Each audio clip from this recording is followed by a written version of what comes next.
ونصلی علی رسولہ الکریم اما بعد۔ پارہ نمبر 17 سورۃ الحج، آیت نمبر 17۔ اعوذ باللہ من الشیطان الرجیم، بسم اللہ الرحمن الرحیم۔ ان الذین آمنوا والذین ہادوا والصابئین والنصارى والمجوس والذین اشرکوا ان اللہ یفصل بینہم یوم القیامہ ان اللہ علی کل شیء شہید۔ صدق اللہ العظیم۔ اللہ تعالیٰ نے اس آیت مبارکہ میں دنیا میں بسنے والے جو مشہور و معروف مذاہب ہیں ان تمام کے نام ذکر کر کے ایک اعلان فرمایا کہ ہر مذہب والا اپنے آپ کو سچا مانتا ہے، حق پر مانتا ہے، یقین پر کھڑا مانتا ہے، اور اس بات کا فیصلہ ہم قیامت کے دن کریں گے کہ ان تمام مذاہب میں سچا مذہب کون سا ہے۔ لیکن یہ فیصلہ تو قیامت کے دن ہوگا۔ دوسرے مقامات پر اللہ تعالیٰ نے اس کی تفصیل بیان فرما دی، اس کا فیصلہ ذکر فرما دیا۔ ان مذاہب میں اللہ ارشاد فرماتے ہیں ان الذین آمنوا، بے شک وہ لوگ جو ایمان والے، والذین ہادوا، اور وہ لوگ جو یہودی، والصابئین، اور وہ لوگ جو صابی، والنصارى، اور وہ لوگ جو نصرانی، والمجوس، اور وہ لوگ جو مجوسی، والذین اشرکوا، اور وہ لوگ جو مشرک ہیں۔ یہ تمام مذاہب کے لوگ اپنے آپ کو حق پر مانتے ہیں، آپس میں اختلاف رکھتے ہیں۔ ان اللہ یفصل بینہم یوم القیامہ، اللہ فیصلہ کرے گا ان کے درمیان قیامت کے دن۔ ان اللہ علی کل شیء شہید، اللہ ہر چیز پر نگران ہے، ہر چیز کو دیکھنے والے ہیں۔ اللہ کے سامنے سب کچھ ہے۔ اس میں ایمان والے تو معلوم، جو سب سے پہلا فرقہ۔ دوسرے نمبر پر یہودی ہیں، جو اپنے آپ کو حضرت موسیٰ علیہ السلام کا پیروکار اور تورات کے ماننے والے کہتے ہیں۔ تیسرے نمبر پر صابی فرقہ ہے۔ یہ فرقہ حضرت ابراہیم علیہ السلام سے پہلے کا فرقہ ہے۔ اپنے زمانے میں یہ فرقہ ناجی تھا، نجات پر تھا، لیکن بعد میں اس کے اندر شرک اور بت پرستی آ گئی، اور یہ وہ لوگ ہیں جو ستاروں کے پرستار ہیں، ستاروں کو اپنا معبود مانتے ہیں۔ والنصارى، چوتھے نمبر پر نصرانی، جو اپنے آپ کو حضرت عیسیٰ علیہ السلام کا پیروکار اور انجیل کے ماننے والے کہلاتے ہیں۔ پانچویں نمبر پر مجوسی، یہ وہ فرقہ ہے جو آگ پرست ہے۔ یہ لوگ آگ کی پوجا کرتے ہیں کہ آگ نے ہی نقصان دینا ہے اور آگ ہی نفع دے گی، اس لیے ان لوگوں نے آگ کو ہی اپنا معبود بنا لیا کہ معبود بنانے سے آگ ہمیں نقصان نہیں پہنچائے گی۔ اور چھٹے نمبر پر والذین اشرکوا، وہ لوگ جو مشرک ہیں۔ اس میں مشرکین مکہ کی طرف اور دیگر تمام جگہوں پر رہنے والے مشرکین کی طرف اشارہ۔ سب کے بارے میں اللہ تعالیٰ نے فرما دیا ان اللہ یفصل بینہم یوم القیامہ، اللہ فیصلہ فرمائیں گے ان کے درمیان قیامت کے دن۔ ان اللہ علی کل شیء شہید، اللہ کے ہر چیز سامنے ہے۔ الم تر ان اللہ یسجد لہ من فی السماوات ومن فی الارض، اللہ تعالیٰ اپنی قدرت دکھا رہے ہیں، قدرت کا کرشمہ بتا رہے ہیں، اور دوسرے الفاظ میں انسان کو تنبیہ کی جا رہی ہے اس دنیا میں جہاں انسان اللہ کی مخلوق ہے وہاں پر ہزاروں اللہ کی اور مخلوقات بھی آباد ہیں. کچھ آسمانوں کے اوپر، کچھ زمین کے اوپر، کچھ آسمان اور زمین کے درمیان میں، کچھ زمین کی تہہ میں، کچھ پانی کے اندر چلنے والی، کوئی جنگلات میں رہنے والی مخلوقات، کوئی خشکیوں میں رہنے والی مخلوقات، کوئی میدانوں میں رہنے والی مخلوقات، کوئی پہاڑوں اور وادیوں میں رہنے والی مخلوقات. اللہ کیا فرما رہے ہیں اس کی تفصیل؟ الم تر ان اللہ، کیا نہیں دیکھا تو نے کہ بے شک اللہ ہی ہے، یسجد لہ، سجدہ کرتے ہیں اسی کو، من فی السماوات، جو بھی آسمانوں میں ہے، ومن فی الارض، اور جو بھی زمین میں ہے. یہاں یسجدو کا لفظ اتباع کے معنی میں ہے. لفظی معنی سجدہ کرتے ہیں، مراد یہاں پہ اتباع کرتے ہیں، پیروی کرتے ہیں، مسخر ہے اس کے سامنے، اتباع کرتے ہیں.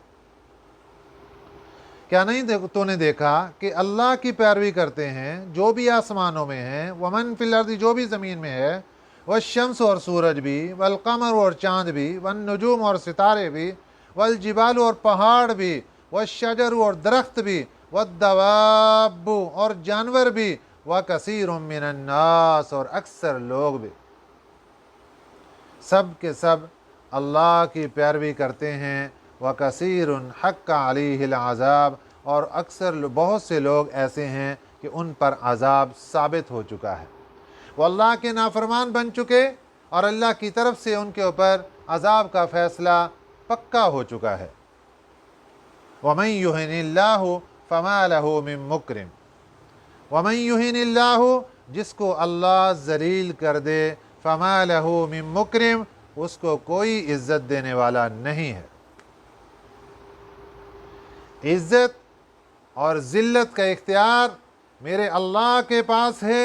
جس کو چاہتے ہیں عزتیں عطا فرما دیتے ہیں، جس کو چاہتے ہیں ذلیل اور رسوا کر دیتے ہیں. اور اللہ نے قرآن پاک کی اس آیت میں اعلان فرما دیا، جس کو اللہ ذلیل کر دے، جس کو اللہ رسوا کر دے، فَمَا لَهُ مِن مُّكْرِمٍ، اس کائنات میں باقی سب جگہ پہ، تمام جہانوں میں کوئی نہیں اس کو عزت دینے والا. ان اللہ یفعل ما یشاء، اللہ کرتا ہے جو چاہتا ہے. اللہ کو کوئی روکنے والا نہیں، کوئی رکاوٹ بننے والا نہیں اللہ کے سامنے. اس دنیا میں بسنے والی مخلوقات میں سب سے اعلیٰ، سب سے افضل، سب سے اکرم مخلوق کا نام انسان ہے، جس کو اللہ تعالیٰ نے عقل و شعور کامل عطا فرمایا، سمجھ بوجھ کامل درجے کی عطا فرمائی. اس لیے اللہ تعالیٰ نے جب دنیا میں مکلف بنایا تو فرمایا وَمَا خَلَقْتُ الْجِنَّ وَالْإِنسَ إِلَّا لِيَعْبُدُونَ، جنوں اور انسانوں کو اللہ تعالیٰ نے اپنی بندگی کے لیے پیدا فرمایا. جنات بھی مکلف ہیں، انسان بھی مکلف ہیں. سب سے زیادہ سمجھ بوجھ تمام مخلوقات میں اللہ تعالیٰ نے عقل و شعور کا ایک کامل درجہ ان دونوں مخلوقات کو عطا فرمایا، انسان بھی اور جنات بھی. اسی لیے اللہ تعالیٰ نے احکامات انہی کو عطا فرمائے، انہی کو مکلف بنایا، اور باقی مخلوقات کو ان سے کم درجے کا عقل و شعور، ان سے کم درجے کی سمجھ بوجھ عطا فرمائی. جیسا کہ دوسرے نمبر پر آتے ہیں حیوانات. عقل و شعور کے اعتبار سے دوسرے نمبر پر حیوانات ہیں، اور عقل و شعور کے اعتبار سے تیسرے نمبر پر نباتات ہیں، زمین سے اگنے والی چیزیں. جبکہ ہم دیکھتے ہیں کہ ہمیں نباتات کے اندر سمجھ بوجھ اور عقل و شعور نظر نہیں آتا. نبی پاک صلی اللہ علیہ وسلم ایک مرتبہ تشریف فرما تھے اور ایک آدمی بڑا بے پرواہ ہو کر سامنے سے گزر رہا. میرے آقا صلی اللہ علیہ وسلم کی رحمت والی نظر اٹھی اور آپ نے اس کو بلا لیا.